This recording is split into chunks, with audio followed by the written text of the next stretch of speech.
मित्रांनो, आज आपण एखाद्या सिक्वेन्समध्ये संख्यांची बेरीज करायची असेल तर त्याची शॉर्टकट ट्रिक काय आहे ते आपण आज बघणार आहोत.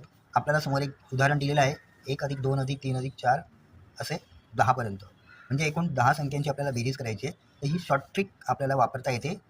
शॉर्ट ट्रिक करताना काय करायचं, शेवटची संख्या जी आहे, शेवटची संख्या किती आहे 10.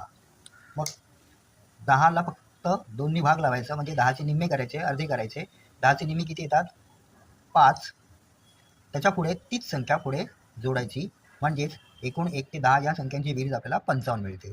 म्हणजे ट्रिक काय आहे, शेवटच्या संख्येची अर्धी करायचे आणि मग तीच संख्या त्याच्या पुढे मांडायची. आता याच ट्रिकने आपण दुसरं एक उदाहरण आपल्याला दिलेलं आहे. 1, 2, 3, 4 असे 100पर्यंत, म्हणजे एकूण 100 संख्यांची बेरीज करायची. आपण 100ला 2नी भाग लावणार, आपल्याला उत्तर येणार आहे 100चे निम्मे 50. आता हीच संख्या 50 आपण पुढे जोडायची, म्हणजे आपल्याला उत्तर मिळतं 50.